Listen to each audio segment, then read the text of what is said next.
வணக்கம். இது வழக்கு. நமது பிள்ளைங்களை வளர்க்கறதுல அதிக பங்கு பள்ளிகளுக்கு இருக்கு. பிள்ளைகளுடைய அதிக நேரத்தை எடுத்துக்கிறதுல வீடு 20%, பள்ளிகள் 80% சொல்லப்படுது. இப்படி ஒரு சூழ்நிலையில பள்ளி செல்லும் குழந்தைகள் பல்வேறு பிரச்சனைகள் எதிர்கொள்கிறாங்க. குறிப்பா பாலியல் ரீதியான துன்புறுத்தல் மிக அதிகமாக இருக்கிறது. சமீபத்தில் சேலத்துல ஒரு பள்ளி தாளாளர் இதுபோன்ற குற்றச்சாட்டுக்கு ஆளாகியுள்ளார்.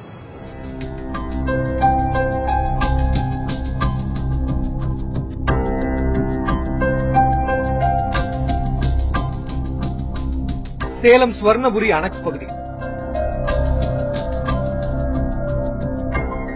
ஆடைகள் கிழிந்த நிலையில் 40 வயது மதிக்கத்தக்க ஒரு நபர் காவல்துறையால் அழைத்து செல்லப்பட்டார்.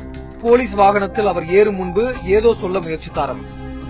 அப்போது அங்கும் ஆத்திரம் தீராமல் திட்டத் தொடங்கினார் ஒரு பெண்மணி. சற்று முன்பு இந்த நபருக்கு நேர்ந்த கதி யாருக்கும் வரக்கூடாது.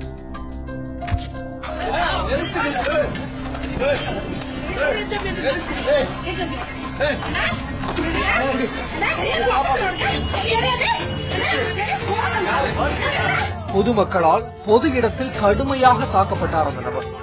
அவர் கத்தி கதறிய போதும் விடவில்லை மக்கள்.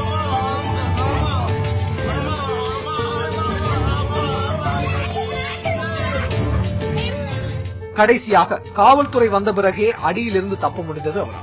பொதுமக்களால் தாக்கப்பட்ட இவரது பெயர் ஏசுராஜ். இதே பகுதியில் குழந்தைகள் பள்ளி ஒன்றின் பிரின்சிபலாக இருந்து வருகிறார். குரு அந்தத்தில் இருக்கும் இவர் மாணவி ஒருவரிடம் தவறாக நடக்க முயன்றதாக குற்றம் சாட்டப்பட்டுள்ளார். இது 2 மாசமா நடந்துட்டு இருக்குது. நாங்க சரி அவன் சும்மா இது பண்றான்னு விட்டுட்டோம்.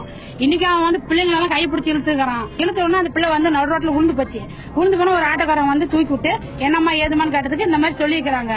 சொன்னே எனக்கு போன் பண்ணி அத்தை இந்த மாதிரி நினைச்சு வார்த்தை அப்பாவுக்கு தெரியாது அப்படின்னா சரி நான் அங்கிருந்து ஓடி எங்க நாத்தனா வீட்டுக்காரருக்கு போன் பண்ணி அப்புறம் நாங்க இதெல்லாம் போலீஸ்காரருக்கு போன் பண்ணி எல்லாம் அவனை பிடிச்சி இது பண்ணிக்கிறோம்.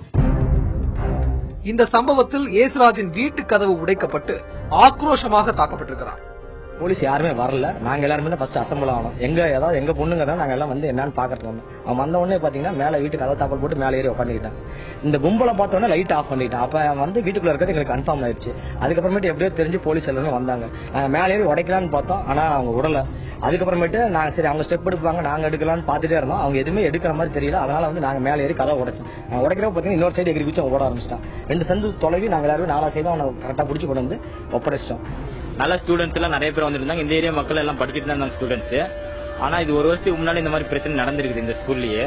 வர பேரண்ட்ஸ் கிட்டயும் ஸ்டூடெண்ட்ஸ் கிட்டயும் ரொம்ப சின்ன குழந்தைங்க கூட கொஞ்சம் இங்க மாதிரி நடந்துக்கிறதுனால ஸ்கூல் பேரு கெட்டு போச்சு. ஈவினிங் ஃபுல்லா தண்ணி போட்டு இன்னும் ஒரு 2-3 போட்டு சேர்ந்துக்கிட்டு ராவடி பண்ணிட்டு இருந்துக்கிறாங்க. தான் தவறு செய்யவில்லை என அவர் மறுத்த போதும் அதை பொதுமக்கள் நம்ப தயாராக இல்லை.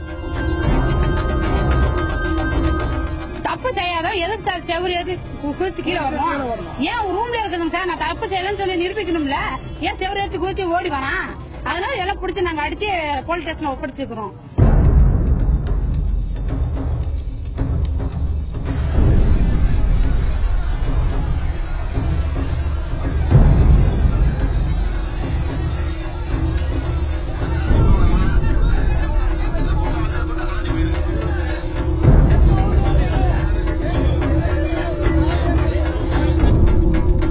திருப்பூர் நகரத்தின் மைய பகுதியில் இருக்கும் ஒரு தனியார் பள்ளி முன்பு பெருமளவு பெற்றோர்கள் குழுமியிருந்தனர்.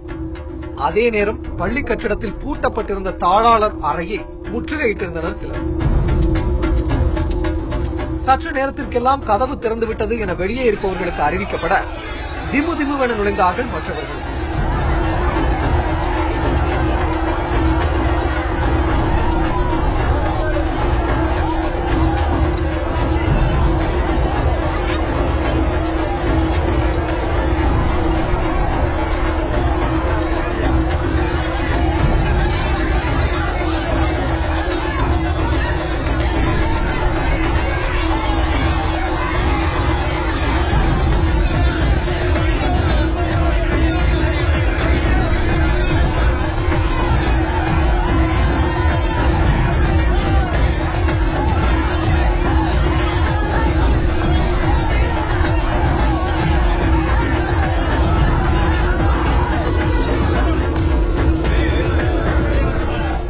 கதிரேசன் இவர்தான் இந்த பள்ளியின் நிர்வாகி. அறைக்குள் நுழைந்த சிலர் இவரை தாக்க முயற்சிக்க அவர் அதை தவிர்க்க முயன்றார்.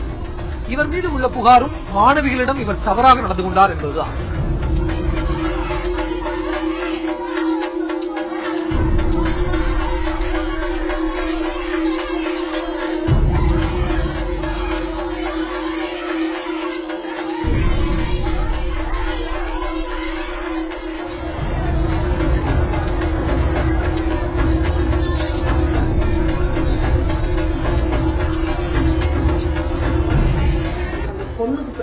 பாலியல் சீண்டல் சொல்லி எனக்கு தகவல் கிடைக்குது 30ஆம் தேதி காலையில. 29ஆம் தேதி சம்பவம் நடந்துச்சு. நாங்க மாதசங்க நிர்வாகிகளும் உடனடியே எல்லாருக்கும் போன் தகவல் கொடுத்து நாங்க எல்லாம் பார்த்து போறோம். ஃபர்ஸ்ட் போய் இந்த மாணவியோட வீட்டுல போய் விசாரிக்கிறேன். ஏற்கனவே அந்த வீட்டுல இன்னொரு பொண்ணு அந்த பொண்ணோட அக்காவே பாதிக்கப்பட்டிருக்கு. அது வெளியே சொல்லல அப்படிங்கறத உண்மை தெரியும். அந்த பொண்ணு முதலே சொல்லியிருந்தா இந்த பொண்ணுதான் அந்த ஸ்கூல்ல சேர்த்துருக்க மாட்டாங்க அப்படின்னு. அதுக்கப்புறம் நாங்க ஸ்கூல்ல போய் விசாரிக்கல. நாங்க போனதுல பெற்றோர்கள் எல்லாருக்கும் தகவல் தெரிஞ்சு கூடி நிற்கிறாங்க பொதுமக்கள் எல்லாம். பெண்கள் சங்கத்தைச் சேர்ந்த சிலர் கதிரேசன் மீதான புகார் பற்றி அவரிடம் விளக்கம் கேட்க முயன்றனர். அப்போது கதிரேசனுக்கு ஆதரவாக பள்ளி ஊழியர்கள் வரவே கொந்தளித்து போயினர் பெண்கள் சங்கத்தினர்.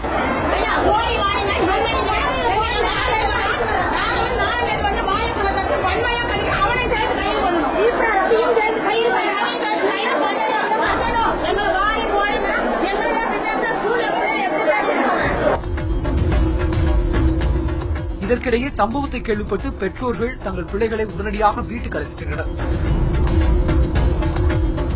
இந்த விவகாரம் குறித்து கேள்விப்பட்டதும் காவல்துறை உடனடியாக பள்ளிக்குள் நுழைந்தது. அவர் அந்த ஸ்கூல்ல செயலாளராக இருக்காரு. அப்ப அந்த மாணவி வகுப்பறையில் போய் சக மாணவி கிட்ட நாங்க ஆசிரியர் கிட்ட விசாரிக்கல. எல்லாரும் 13 பெண்கள் பக்கம் பாதிக்கப்படுதுன்னு சொல்றாங்க.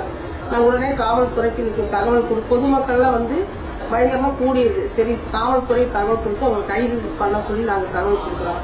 வந்ததுக்கப்புறம் போலீஸ் ஒரு மாதிரியான நடவடிக்கை எடுத்து நாங்க தராரா கண்டிச்சு நாங்க அங்கேயே கோஷமிட்டு போராட்டம்லாம் நடத்தி வற்புறுத்தி அவரை கைது பண்ண வைக்கிறோம். இந்த ஸ்கூல் எப்படி நடந்ததா நம்ம பண்ண நம்ம அனுப்ப வேண்டாம், வீட்டுல இங்கே இருக்கட்டும், வேண்டாம் படிச்சது நீ போதும், நீ எட்டாவதோட போதும், எங்கெங்கயும் என்னென்னமோ நடக்குது அப்படின்னு ஸ்கூலுக்கே அனுப்பாத நிலைமை வந்துட்டு இருக்குது. கதிரேசன் கை கட்டி மாணவர் போல நின்று கொண்டிருந்தார். விசாரணைக்கு பின்னர் காவல்துறையால் கைது செய்யப்பட்டார் கதிரேசன்.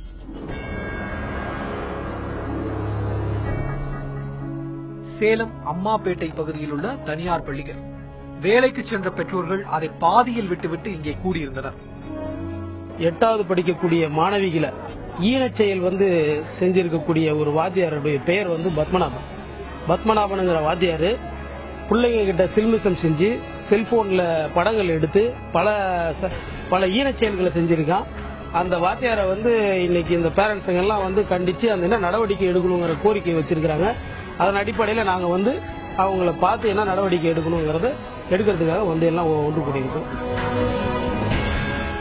ஆசிரியர் ஒருவர் மீது பாலியல் புகார் கூறப்பட்டதால் அவரை கைது செய்ய வேண்டும் என்ற கோரிக்கையுடன் அவர்கள் நின்றிருந்தனர். பத்மநாபன் தமிழ் ஆசிரியர் ஏகப்பட்ட தப்பு செஞ்சிருக்காரு. அதை மூடி மறைக்கிறதுக்கோசரம் நம்ம அந்த பிரின்சிபால் அவரை வெளியே கொண்டு வர மாட்டேங்கிறாரு. பொதுஜனம்லாம் கம்ப்ளைண்ட் கொடுத்தா எங்க அவங்களோட பேரண்ட் பிள்ளைங்களோட லைஃப் இதாயிருங்கிறனால அவங்க கம்ப்ளைண்ட் கொடுக்க முன் வர்றதில்ல. இதனால ஒரு பப்ளிசிட்டி பெருசா ஆயிடுச்சு. இன்னும் கூட அவர் அவர் செஞ்ச தப்ப அவர் சொல்லாத ரூமுக்குள்ளாரியே இருக்காரு, வெளியே விட மாட்டேங்கிறாங்க. இது ஒரு முறை 2 முறை இல்ல, பல முறை கம்ப்ளைண்ட் போயும் எந்த ஒரு நடவடிக்கையும் சரிவர எடுக்கப்படாததால் இதற்கு இன்று ஒரு தீர்வு காண வேண்டும் என்ற அடிப்படையில் எல்லாமே ஒன்றிணைஞ்சிருக்காங்க. மாவட்ட குழந்தைகள் நல அதிகாரிகளும் வேறு விதமான தகவல் கிடைக்கவே அவர்களும் அங்கு வந்துவிட்டனர். காலையில ஒரு 10:30 மணி இருக்கும். எனக்கு ஆபீஸ்க்கு ஒரு போன் வந்தது. அவங்க ராஜேஸ்வரின்ற ஒருத்தர் போன் பண்ணியிருந்தாங்க. அவங்களுடைய குழந்தை இங்க ஸ்கூல்ல படிக்கிறதாகவும் அந்த குழந்தைங்களை யாரோ எங்கேயோ வண்டியில கூட்டிட்டு போறதாகவும் அது சம்பந்தமா குழந்தைங்களை அபியூஸ் பண்றதாகவும் எனக்கு இன்ஃபர்மேஷன் சொல்லி சொன்னாங்க. சரி நேரம் கிளம்பி நாங்க எங்க டீமோட எங்க மாவட்ட குழந்தைகள் பாதுகாப்பு அலுவலகத்துல இருக்கிற எல்லா ஸ்டாஃபோடையும் நாங்க இங்க வந்துட்டோம். விசாரணை பண்ணிட்டு இருந்தோம். அப்ப இங்க கொஞ்சம் பேரண்ட்ஸ் இருந்தாங்க. அப்ப கொஞ்சம் பேரண்ட்ஸ் சொன்னாங்க இந்த மாதிரி ஒரு 8ஆம் கிளாஸ் வாத்தியாரும் குழந்தைங்களை பேட் டச் எல்லாம் பண்றாரு, குழந்தைங்க எல்லாம் சொன்னாங்க அப்படின்னு சொன்னாங்க.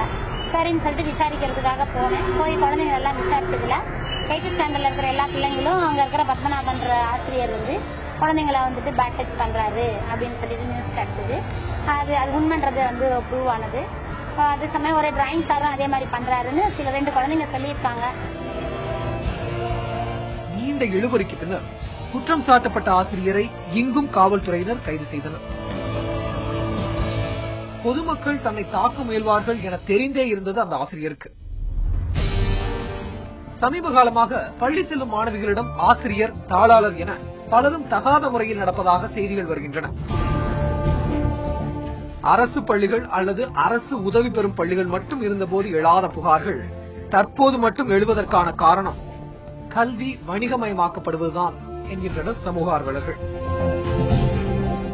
ஏற்கனவே அதிகப்படியான கட்டணத்தால் மன உளைச்சலில் இருக்கும் பெற்றோர்கள் இதுபோன்ற சம்பவங்களை கேள்விப்படும் போது கடும் வன்முறையில் இறங்குவதாக உளவியல் நிபுணர்கள் கூறுகிறார்கள். சேலம் ஏசுராஜ் தாக்கப்பட்ட வழக்கில் தாக்கியவர்கள் மீதும் போலீசார் வழக்கு பதிந்துள்ளனர் என்பது குறிப்பிடத்தக்கது. ஒரு காலத்துல தெய்வத்துக்கு சமமா ஆசிரியர்களை வச்சு புகழ்ந்த சமூகம் நம் சமூகம். ஆனா தற்போதைய நிலை வேறு. கல்வி வியாபாரமாக்கப்பட்ட பின்பு ஆசிரியர் பணி மீது இருந்த புனித தன்மை சிதைந்து விட்டது. அதே நேரம் இன்றும் சில ஆசிரியர்கள் மாணவர்களுக்கு முன்னுதாரணமாக வாழ்ந்து கொண்டுதான் இருக்கிறார்கள்.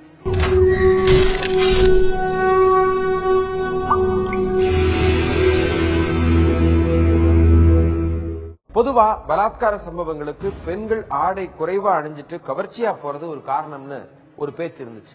ஆனா சமீபத்துல திருப்பூர்ல நடந்த ஒரு சம்பவம் அது உண்மை இல்லைன்னு நிரூபிச்சிருக்கு. திருப்பூர் மாவட்டம் சூரிபாளையம் கிராமத்தில் தலித் விடுதலை கட்சியை சேர்ந்த நிர்வாகிகள் பரபரப்பாக இயங்கிக் கொண்டிருந்தனர். எழுந்து நடக்கக்கூட இயலாத அந்த முதிய பெண்மணியிடம் தாங்கள் கேள்விப்பட்டது உண்மையா என விசாரித்தார்கள் அவர்கள்.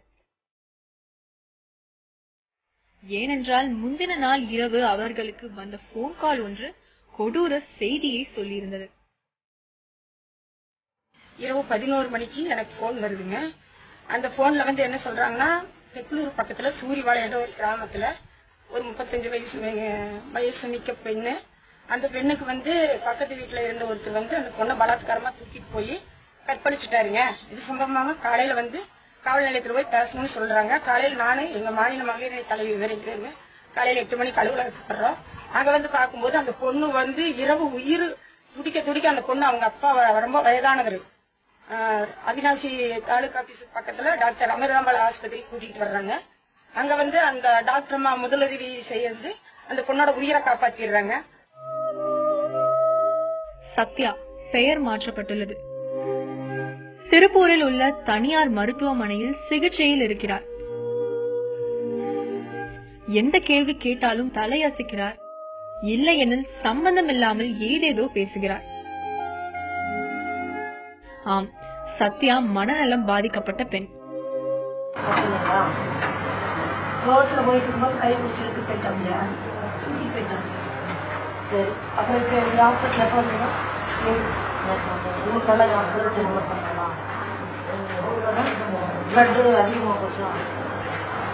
அங்க வந்து அந்த பெண்ணினுடைய பிறப்புறுப்பு மிகப்பெரிய அளவுக்கு டேமேஜ் ஆயிருக்குது.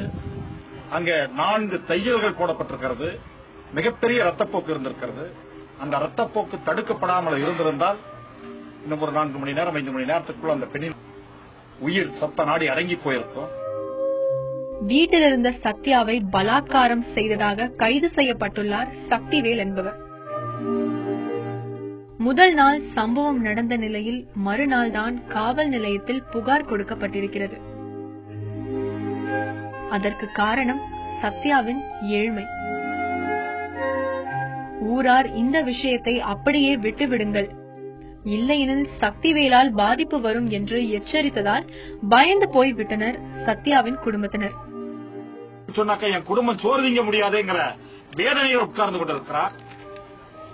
அதை விட போலீஸ் கம்ப்ளைண்ட் கொடுத்தாக்க மீண்டும் அந்த பையன் வந்து ஏதாவது இந்த பொண்ணை மட்டுமல்ல என் குடும்பத்தையே கொண்டு போடுவானேன்னு சொல்லி பயப்படுகிறார். அங்கொன்றும் இங்கொன்றும் நாள்தோறும் நடக்கும் பலாத்கார சம்பவங்கள் பெண்களின் பாதுகாப்பை கடினமாக்குவதாக சொல்கிறார்கள். உடை போடக்கூடிய உடைதான் காரணம் சொல்றாங்க.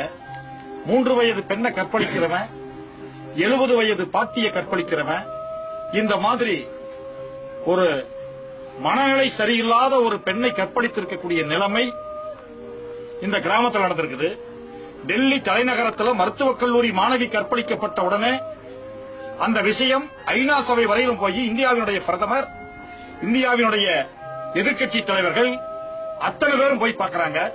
ஆனா ஒரு ஏழை விவசாய குடும்பத்தில் பிறந்த ஒரு ஏழை பெண்ணுங்கிற காரணத்தினால அந்த பெண்ணை கேட்பதற்கு கூட நாதி இல்ல. பல்வேறு பகுதியில் இந்த மாதிரி தாயார்களுடைய கண்ணீர் வடிக்கப்பட்டே இருக்குது. இதே மாதிரி சத்தியமங்கலம் சிக்கரசம்பாளையம் பகுதியில 8ஆம் வகுப்பு பள்ளி சிறுமி புனிதாவுக்கும் இதே மாதிரி கொடுமைகள் நடந்திருக்கிறது.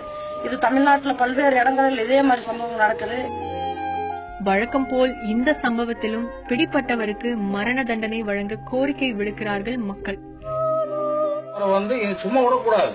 அதாவது அந்த எஃப்ஐஆர் போட்டு அவனை அதாவது எப்படி சொல்றது அப்படின்னா மரண தண்டனை தான் கொடுக்கணும். இந்த மாதிரி ஆம்பளைக்கு மரண தண்டனை தான் கொடுக்கணும். நம் சமூகம் மிக மோசமான மனிதர்களை உலகிற்கு வழங்கி வருகிறது என்பதற்கு சக்திவேல் நல்ல உதாரணம். ஒரு குற்றம் நடந்த பிறகு தண்டனை கொடுப்பதை விட அந்த குற்றத்தை குறைக்க நடவடிக்கை எடுக்க வேண்டும். உதாரணமாக, எந்த குற்றத்திற்கு எவ்வளவு தண்டனை என விளம்பரப்படுத்தினால் குற்றங்கள் குறைய வாய்ப்பிருப்பதாக சமூக ஆர்வலர்கள் சொல்கிறார்கள். ரயில் விபத்துகள்ல உயிரிழப்போருடைய எண்ணிக்கை ஆண்டுதோறும் அதிகரித்துக் கொண்டே போகிறது. கடந்த 2013ஆம் ஆண்டு இறந்தவரின் எண்ணிக்கை 1053. இதில் ஆண்கள் 932, பெண்கள் 121 பேர். இவ்வளவு பேர் ரயிலில் அடிபட கவனக்குறைவுதான் காரணம் என்று சொல்கிறார்கள். பொதுவாக தண்டவாளத்தில் சென்று அடிபட்டால் இழப்பீடு கிடையாது என சொல்வதும் உண்டு. இது உண்மையா? ரயில்வே சட்டம் என்ன சொல்கிறது? ரயில் விபத்துகளால் ஏற்படக்கூடிய விஷயங்களை பற்றி, விபத்துகளை பற்றி சொல்வது ரயில்வேஸ் ஆக்ட் 1989 சட்டம் அதை பற்றி கூறுகிறது. இதுல விபத்து அப்படிங்கிறது என்னன்னா, ஒரு நபர் ட்ரெயின்ல பயணிக்கிறார், அவர் ஒரு பேசஞ்சர், அதற்கான டிக்கெட் அவரிடம் இருக்கிறது. அப்படிங்கிறப்போ அதன் காரணமாக அந்த ட்ரெயின்ல தீ விபத்தோ தடம் புரண்டோ ஏதேனும் விபத்து ஏற்பட்டு உயிரிழப்போ உடலிழப்போ சேதாரம் ஏற்பட்டாலோ, அதன் பிறகு மருத்துவ சிகிச்சை அளிக்கப்படும் சூழல் ஏற்பட்டாலோ அதற்காக இழப்பீடு பரிகாரம் கோரும் சட்டத்தை பற்றி, வசதியை பற்றி, இழப்பீடு கோரும் உரிமையை பற்றி அந்த சட்டம் சொல்கிறது. ஆனால் அதே நேரத்தில் ஒரு நபர் தண்டவாளத்தை கடக்கும் பொழுது ஒரு விபத்து ஏற்பட்டிருக்கிறது அப்படின்னு சொன்னா, அதை பொறுத்தவரை அந்த சட்டம் எப்படி பார்க்கிறதுனா, அந்த இழப்பீடு எப்படி வழங்கும் அப்படிங்கிற சூழலை பார்க்கும் பொழுது, அந்த நபர் குடித்திருக்க கூடாது, மனநிலை ஒரு சரியில்லாத நபராக இருக்கக்கூடாது, ஒரு குற்ற செயலோடு அதை செய்திருக்க கூடாது, அவர் வேண்டுமென்றே தன் உயிரை மாய்க்கும் எண்ணத்தோடு, அவர் தற்கொலை செய்து கொள்ளும் எண்ணத்தோடு அந்த மாதிரியான விஷயங்களை செஞ்சிருக்க கூடாது. இது தவிர அவருடைய செயலை பொறுத்த வரைக்கும் இது திட்டமிட்டு தன்னுடைய உடலை அவர் ஏதாவது காரணத்தில் விபத்து ஏற்படுத்திக்கிற எண்ணத்தோடு அவர் இப்படி எல்லாம் செயல்பட்டிருந்தால் இது அந்த இழப்பீடு கோரும் உரிமைக்கு பொருந்தாது. இது தவிர இப்போ ஒரு ரோடுல போயிட்டு இருக்கும் பொழுது குறுக்காக ஒரு ரயில்வே ட்ராக் வருது. அந்த ரயில்வே ட்ராக்கரை பொறுத்த வரைக்கும் பாத்தீங்கன்னா பல இடங்கள்ல அதற்குன்றது பிரத்யேகமாக இருக்கக்கூடிய பணியாளர்கள் இருப்பாங்க, ரயில்வே பணியாளர் இருப்பாங்க. அவங்க அந்த கேட்டை மேண்ட் கிராசிங் சொல்லக்கூடிய அந்த இடத்துல இருந்து அவங்க கண்காணிக்கும் வழியில அந்த ரோடுல இருக்கக்கூடிய அந்த குறுக்கு சாலையில அந்த ரயில் தண்டவாளம் போகும்பொழுது வரக்கூடிய ட்ரெயினை ஏற்படும் சூழல்ல அதற்காக அந்த விளக்குகளை போட்டு அதை க்ளோஸ் பண்ணி வைப்பாங்க கேட்டை. அந்த மாதிரியான இடங்கள்ல விபத்துகள் ஏற்பட்டால் அதற்கு எப்படி இழப்பீடு கோரணுங்கிறத பத்தி சட்டம் சொல்கிறது. அதே நேரத்தில் ஆள் இல்லாத எங்கேயுமே அந்த மாதிரியான ஒரு சிப்பந்தியோ பணியாளரோ இல்லாத சூழல்ல அங்கே ஒரு விபத்து ஏற்படுகிறதுனா அந்த இடத்தை கடக்கக்கூடிய நபர் முன்னெச்சரிக்கையோடு ஜாக்கிரதையாக ட்ரெயின் இரண்டு பக்கம் வருகிறதாங்கிறத பார்த்துக்கிட்டு அவர் போனுங்கிறதுனால அப்படிப்பட்ட விஷயங்களுக்கு பரிகாரம் கிடையாது. ஆனாலும் சந்தர்ப்ப சூழ்நிலைகள் என்ன காரணத்தினால் ஒரு நபருக்கு அந்த இழப்பீடு ஏற்பட்டது, அவருக்காக ஏற்படக்கூடிய உயிரிழப்போ இல்ல அவருக்காக உடல் ரீதியாக ஏற்பட்ட அந்த காயங்களுக்கான விஷயங்கள் அந்த இடத்துல ஆய்வு செஞ்சு கருணை அடிப்படையிலும் பணம் இழப்பீடாக கொடுக்கப்பட்டு வருகிறது. இந்த இழப்பீடை பொறுத்த வரைக்கும் ஒரு நபர் இறந்துட்டாருன்னா அதற்கு பிரத்யேகமாக இருக்கக்கூடிய அந்த காம்பன்சேஷன் எப்படி கோர்றது அப்படின்னா அதோடைய எஃப்ஐஆர் காப்பி, அந்த போஸ்ட்மார்ட்டம் ரிப்போர்ட், இது தவிர அங்கே அவருக்காக கொடுக்கக்கூடிய அவருடைய வாரிசுகள் யாருன்னு சொல்லக்கூடிய லீகல் ஏர் சர்டிபிகேட், இதெல்லாம் அடிப்படையாக கொண்டு மனுவாக வழங்கி கொடுக்கப்படுகிறது. மீண்டும் வேறொரு வழக்கோடு உங்களை சந்திக்கிறேன். நன்றி, வணக்கம்.